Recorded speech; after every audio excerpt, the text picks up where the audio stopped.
I want to thank all of you for coming tonight and attending this. We are Motion Savvy. We are a company that wants to improve access technology. So, like I said, our mission is to apply commercial innovative technologies to improve communication between deaf and hard of hearing individuals, such as myself and the rest of the group who are all deaf. The team.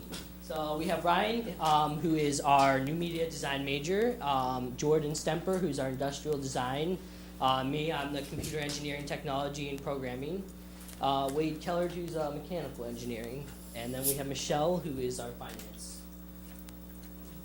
So the problem is, right now in today's society, there's a lack of effective access to technology for individuals to use to communicate that when they are deaf or hard of hearing.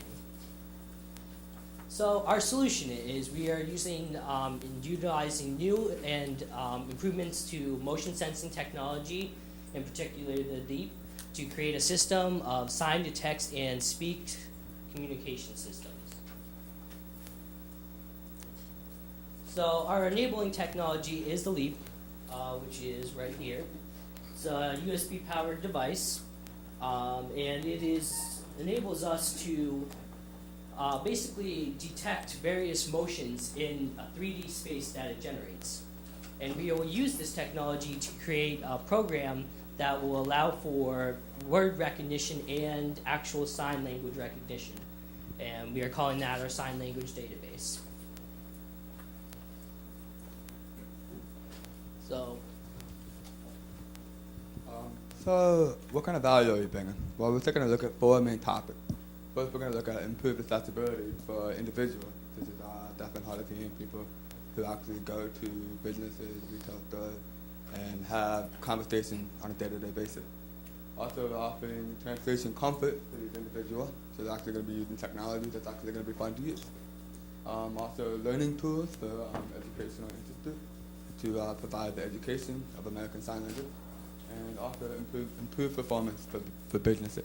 So basically improving customer satisfaction. Our initial product will be the Learn to Sign software and translation system.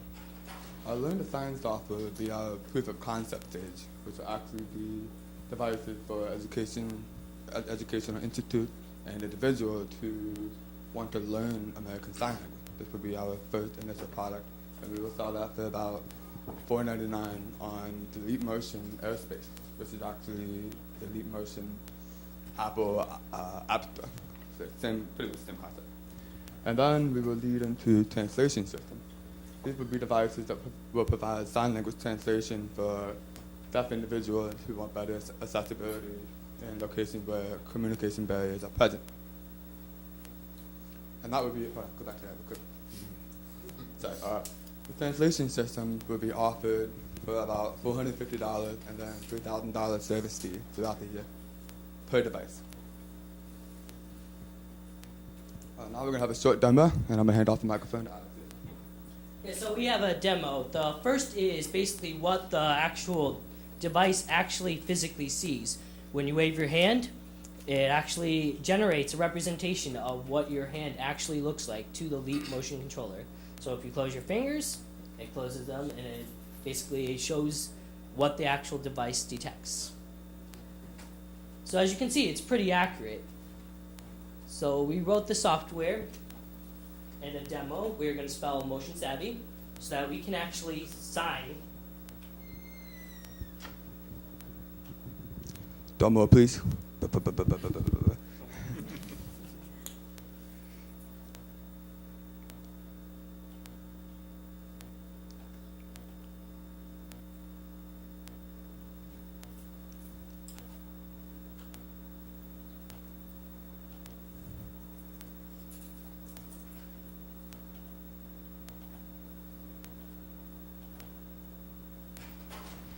Sorry for the wait. Technical difficulties. I guess we can finish setting up that demo if you want to see it after. So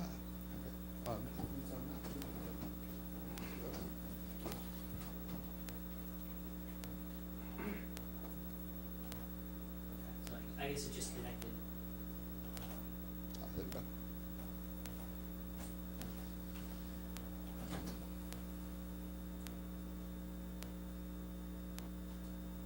So like I said, we're gonna actually spell out motion savvy, the letter M in sign language is that. So.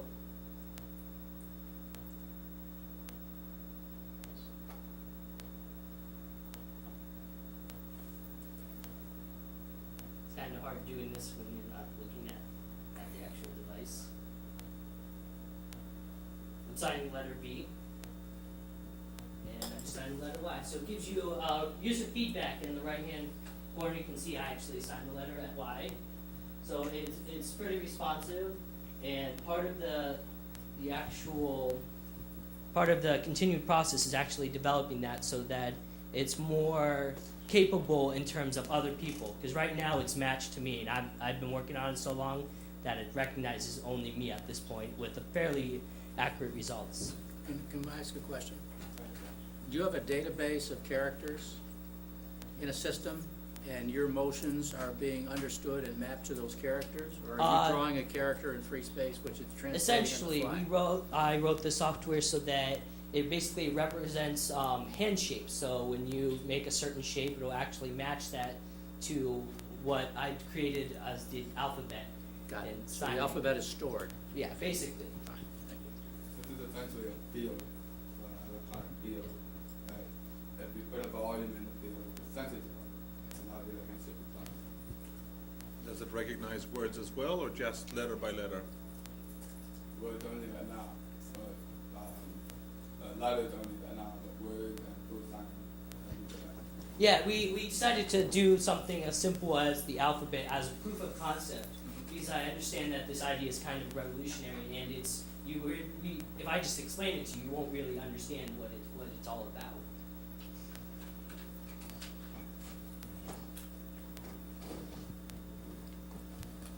So who can use our product? First off, we're going to start off with establishments that require support services from the ADA Act. The ADA Act is the Americans with Disabilities Act. It requires that locations put access services that are in the 21st century. There's more than 10,000 locations in America alone that are required to provide access services. We're also going to be marketing to deaf and hard of hearing individuals. There's 738,000 individuals in America who have profound or severe hearing loss. This implies that most of those people will use American Sign Language as their primary means of communication, if not a secondary or a third form of communication. And we're also going to target LEAP users. These will be people who actually use the LEAP motion device and will be able to see all the applications available. If they see our Learn to Sign app, they might want to be interested in learning how to sign. That's our target. Yes?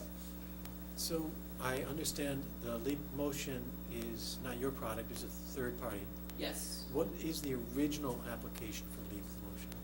The original application of the Leap Motion was basically they produced the hardware and they released it for developers. The idea was that they would have early adopted developers that would go and create their own individual apps for any number of ideas. There's recently I saw a video of somebody who was in surgery, or he was scrubbed in surgery, and he was using this to operate a 3D image of somebody to look for tumors. So that was an app that somebody developed for the actual Leap Motion device, and you can actually purchase that through their app store. Good, thank you. A lot of medical applications fit it too, hand speed, stuff like that. Very potential, a lot of potential in this device. Like I was saying before, the Americans with Disabilities Act, this requires places to use access services. There's also a few other laws and acts put in place by the government that will definitely support the implementation of our product. The Americans with Disabilities Act, Advanced Communication Services. This ensures that government provide individuals with technology that is new and current, so that they have the best form of communication possible.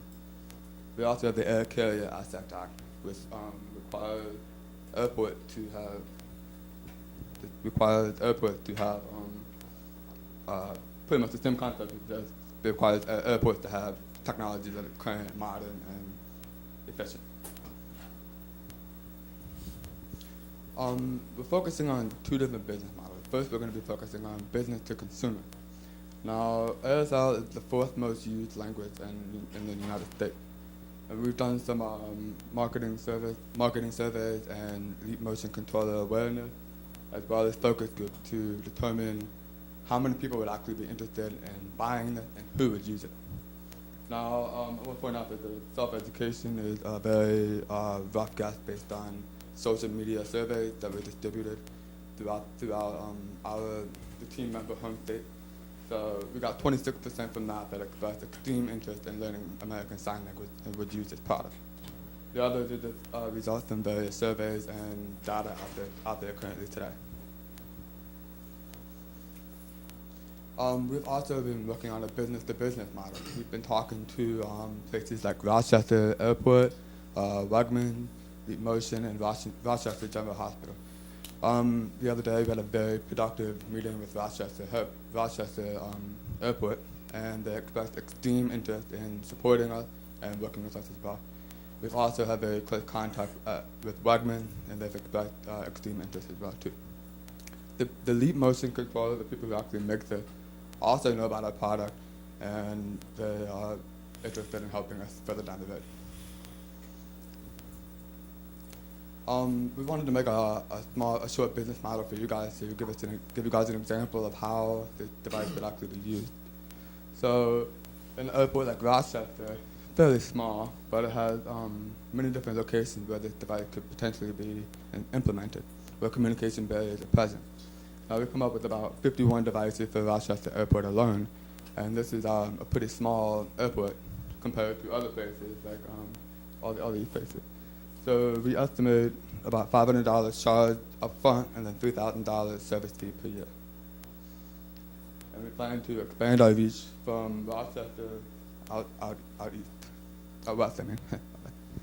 I wanted to actually mention something. The airports listed up above there are airports with, we'll say, greater than normal numbers of deaf individuals. Places like Rochester, Washington, D.C., in my state, Connecticut, in Hartford, places like that have large numbers of deaf individuals who would actually use this versus some airport in the middle of nowhere where they don't have individuals that need it.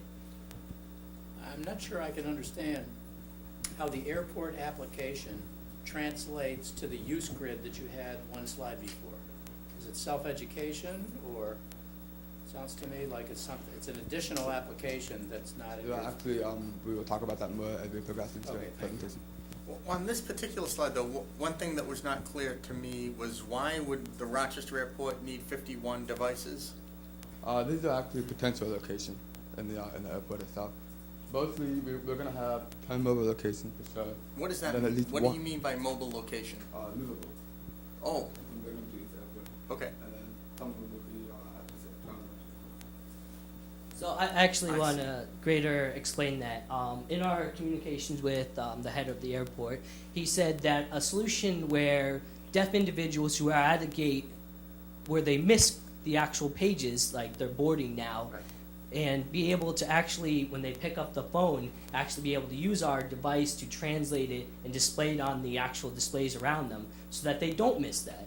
And he said it was his personal dream that my experience going into an airport and I don't miss my flight is something that he wants to see. Okay. Again, customer satisfaction.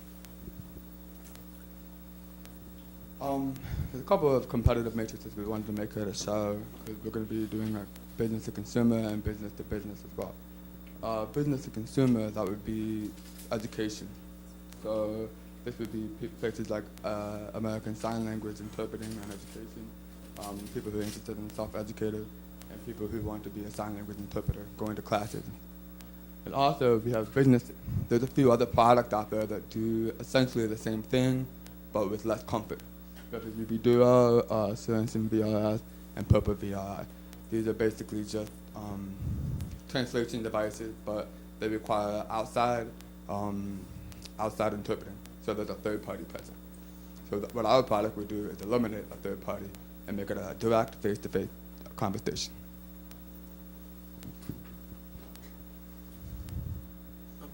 Yes.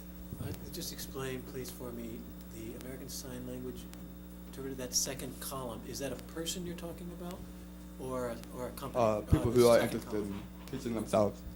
This one? No, This one? that, yes. Oh, that this is classes here at RIT, I see. ASLIE. It's courses you can take to learn sign language. Okay.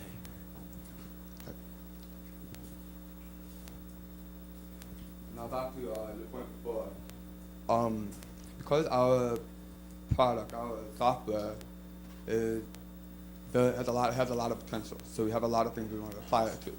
We know we can't tackle all these. We can't tackle all this at once. So we're going to start with a finger spelling application. It's going to be made for the Leap Merchant Air Store, and we will teach people for free how to learn the ABC in American Sign Language. From that, we will develop sand to actually bring with you to a meeting or put on an airport to actually translate what is being said. So throughout all this, we'll have our ASL database, which is the software. And that will continue to go into education packages and as well as hybrid VP. This is actually our original inspiration, which would be a motion phone. So instead of having a video phone, we have to call and talk to an interpreter, and that interpreter will talk to someone else for you. You can call directly if you're a deaf person. So you have a private conversation with your lawyer or your doctor. You don't want to talk to the interpreter. You want to talk to the person directly. That's what we hope to solve down the road. Just want to talk a little bit about key partnerships. RIT has helped us out a lot, and we are also being supported by the National Science Foundation for the summer. The National Science Foundation gave us a small amount of money to work for the summer as a summer internship. It's not an ongoing grant or anything like that. It's just for the summer, specifically for the summer. And an RIT faculty member helped us with that, with finding that and applying for that. Stephen Jacobs, gentleman in the middle, he's the one who helped us with that. And we have several other talented individuals, Richard over here for one. And Ted, who was our coach throughout the program, throughout the summer startup program. We communicated with him via email or Skype.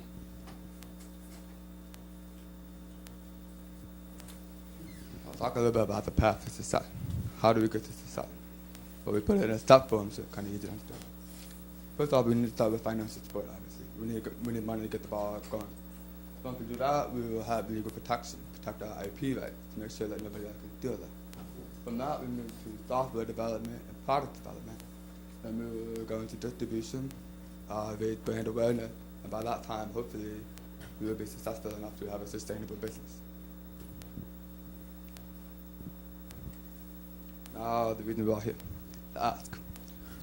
First, we are asking $180,000 to provide for our next 2 years of funding.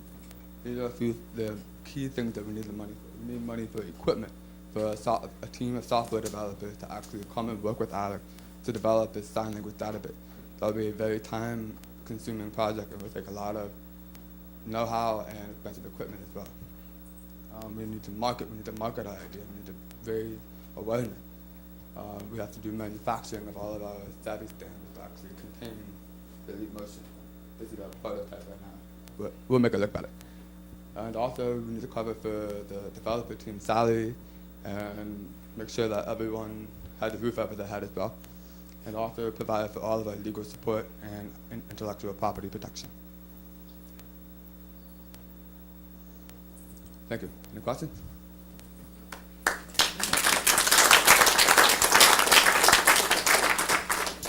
What you're doing is terrific, and the need is clearly there. I'm going to give you an overall reaction, because I think time is tight. I could see you developing an aggregate software platform with many capabilities. How you do it and the timing will be driven by the markets that you want to address. At the end of the day, you'll have a very large and a complicated, multi-talented platform. And for certain markets, you may switch on or switch off certain capabilities because not all markets will need all capabilities. I think you need a definite plan of market engagement because every vertical market has its own peculiarities and it will influence your development resources. I think your request for money is light. I don't think you can do it on that. But I think the concept is terrific, and it's sort of like Dragon Naturally Speaking, right? This was the IBM started out with it. They didn't make a go of it. It required the teaching of the voice of a particular individual. So these are hurdles that you'll have to get over. That's actually something that's being. Congratulations, I'm very impressed with what you're doing. Maybe just to elaborate on what Denny just mentioned, voice recognition software has been the subject of a lot of development for a long time and still is very imperfect. And I worry if you have a good appreciation for the amount of development you'll need to make this really robust and practical. Do you have a sense of how much time and money you'll need to make this really work? Well, actually, you can see the progress of voice recognition, and it's an exponential progress. So we're kind of going on the hope that by the time our product is ready, there will be sufficient voice recognition software. I've actually already used voice recognition software, and my voice isn't that clear, but it can understand me pretty well. So it seems to be a very vast improvement as I've gotten older. I guess my point is that it's taken a lot of money and maybe 20 years to get to where it is today. So I worry that this is, well, you can leverage, you can take advantage of some of the progress that they've made in voice recognition. My guess is you'll have your own very specific problems associated with this technology. So I can imagine the technology development could be much more substantial than you might expect. On the Yeah, gesture recognition. On gesture recognition, exactly. on Using gesture the voice recognition. yeah, In exactly. particular, you have various aspects of the actual programming in terms of age differences, male versus female, in terms of hand sizes, maybe age in terms of maybe somebody has arthritis and they can't fully Sure. move their fingers, or they have parts of their fingers missing, things like that. And that's part of the softwares that we'd be researching in that time frame Yeah. in terms of researching and developing that capability. Yeah. We are a very early stage company. I wanna emphasize that because $180,000. I know we're gonna need a lot more down the road, but this is to get us started, to get the ball rolling. So Well, once what we- does it get? What do you get? What phase do you get to with $180,000? Okay, so right now for the first thing we want to start doing is marketing some form of individual stand. We see this as a capability for across the board with Leap. It provides more ease of use instead of using Gorilla Arm. It provides more relaxed usage. So we can see other users that have those 600,000 users that already pre-ordered their Leap before it even was available through Best Buy. We could see them potentially buying a product like this to make their experience easier. And starting that is to actually market these stands, and that provides us with a small amount of revenue. Of course, it's not going to be enough to support us, but it's going to be revenue nonetheless to keep further development of the actual database, the recognition of the words. And that 180,000 will go towards part of the developer's salary, the marketing for the stand, and to start producing the actual stands. And about 2 weeks ago, we sent a video to Leap of us actually using our latest version, and it received a lot of welcome throughout the Leap. Actual engineers at Leap were said, "I want to try this out," and it's further communication needs to happen on our part between them to actually continue that progress. Well, I think you're onto something with partnering with Leap, but you gotta be careful, because they could either steal or be your partner, but a strategic partnership with them seems like a pretty good idea.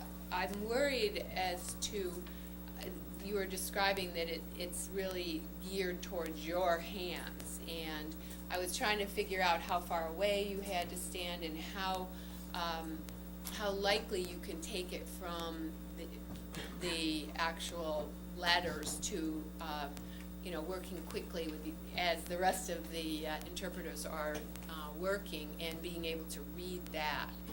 Have you tried it at all to see if that device will pick up and be able to track the hand motions? They advertise it as being able to detecting objects, hands, fingers, pens, pencils, what have you, in an 8-meter cube cubic space. So that's a space that's like, and it's a kind of cone-shaped recognition. With what resolution? Yeah, that's It's exactly. the resolution. It's absolutely tiny. If you wanted to, you could actually scan your fingerprints. Well, That's how small the accuracy of this device is. We don't have actual access to that data yet, but it's a future projection that they want to provide to the developers. Is this 3D point cloud data of you stick your hand in it, it gets every individual. But what do they have now? They have a form of vector-based approach, which you stick your hand in, it captures specific points on your hand, and then represents them in a format that the program can analyze. In the end, I think what Christine is really asking is, will this device allow you to speak with your hands at the natural rate that these people are, without doing unusual things, in other words, at reasonable distances and managing reasonable adaptations to individual people? Will I it right firmly now, believe today, so. do that? It's something that it's once we get actually trained and actually create this database of signs and actually work on the recognition more with actual Right. word recognition, like hello, things like gesture-based movements with the actual software. Is we up to this point we wanted to just create a proof of concept so that we can show you that this is possible with the actual leap. Right, but for people to adopt, the most important key question is, will they be able to speak naturally to it? And this is what I Don believe was so. asking about. Will it have the same, it took 20 years, but Dragon Naturally Speaking finally allows you to, well, speak naturally. Will you have that same level of service for your customers? I believe so. Based upon the actual hardware, the software that the Leap uses, it's fast enough, it's accurate enough. It advertises as 200 times better than the Xbox Connect or the Microsoft's version of this, which it's a little bit different, but it's the same concept. It actually says it's 200 times better. And what, did I hear that, did you say that it's $3,000 for the device? No, the little USB device is $80. Oh, okay. I don't You know. can go to Best Buy. They're on shelves right now. They just came out on the 22nd. Okay. So you can actually go pick up one yourself and start downloading the apps. Translation device that I was talking about was going to be $500 flat and then $3,000 per year for service fee, because it will actually be a Okay. very high tech. It is going to need servicing, upgrade, maintenance, whatnot. Okay. And these places, these would be for the business-to-business aspect. Places like Rochester Airport or Wegmans, as you saw up on the board with their logos. Places that can afford to actually provide and pay for a service fee, a maintenance, maybe replacement if it breaks, things like that. And actually afford to pay that on a yearly or even monthly basis, depending on what we actually have a lot of communication to go between those to actually figure out what the actual price would be, what they would want to pay for a device like this. So I thought there was a very good presentation. It allows me to make some comments on aspects of pitching for funding and whatnot that we haven't gotten to heretofore. So, as an example, well, certainly Christine brought up a good point that I was wondering about, $180,000 to what milestone? And generally, when you want to pitch a funding, you will describe what the funding will get you to. And it could be not necessarily EBIT positive profitability, but it could be an intermediate milestone, a proof of concept, the first customer. But you will want to define a milestone, plus have enough money to run you long enough to raise the second round of financing, and then double that in time, in amount. A second point, when you raised the possibility of developing stands, I'm in the business of creating equipment. That's not going to generate revenue, that's going to sink cash. You will be not only doing the tooling, and I'm sure you've got all that right, but either you'll be producing in China, which means you'll be paying ahead of time for them to get going, and then you'll float them on a boat for a month to get over here, then you'll sell to customers, they'll pay you maybe who knows when. It will be a big, selling equipment and anything with mass is a sink of cash. So cash flow will be an issue. This was actually made with a 3D printer. A 3D printer. You know what that is? Okay. And we actually plan to get our own 3D printer with the Yeah. equipment. Well, that's, And then we can you know the actually scale, is that, will that scale? with that selling. Yeah, scale. yeah, like can you print multiple? No, many, yeah, hundreds, thousands. For first stage, we would actually do it. It would be like maybe 100, but as we move on, we would do plastic injection molding, and Yeah. that would be a bulk pricing. Right, Yeah. that's where you get into trouble. See, what you positioned that as a way of funding the company, and I'm pointing out that by the time you have enough volume to fund the company, it's gonna start costing you cash. This won't be funding the company. This is actually Okay. research on how to have the translation stand and how we're going to efficiently build a translation stand and position the device. Okay, all right. Which is the finalized product is the actual standalone system. You know, I carry it, I can put it down on a Yeah. desk, a table at the airport, and actually sign and communicate without Okay. any problem. But it is a concern because really your core vision is to create this software, the database of the hand signals. And this is a distraction from that. And I think that's what we would be worried about is that, again, time to market is critical here. How big is Leap as a company? Is it a large company? Can you tell me a little bit about the company? They have about 60 employees. They have about 300 or 400 million in investment backing. So they're a pretty big. They're a pretty big company. They're out in Silicon Valley.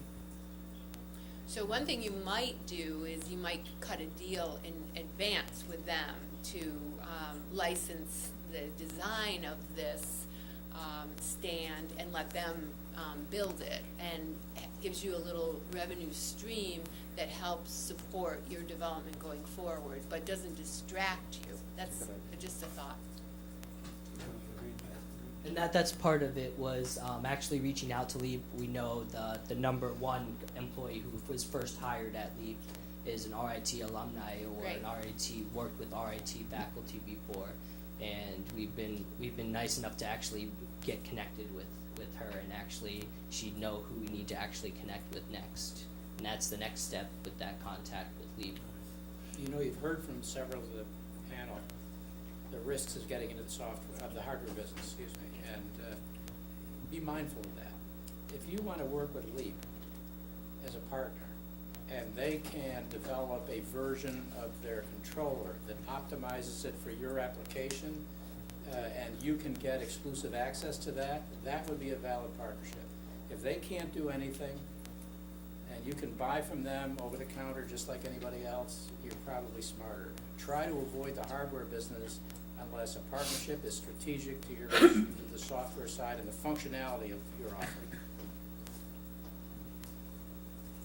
We need to move on so we can let our panelists get home, so we've exceeded our 30 minutes, so. I'll just, I agree with, Please. I agree with all the comments that were stated. Good presentation. I would double check the size of the market. I don't know enough about it, but it sounds very high assumption that Rochester Airport will install 51 devices and pay about $200,000 a year in service fees to do that. That does not sound reasonable unless there is specific legislation that will require it to do something at that magnitude. So it might be that Rochester Airport will install 2 devices, not 50. I don't know about it, but just if you're gonna put forth those numbers, have a strong justification why those numbers stick. Thank you. No, it's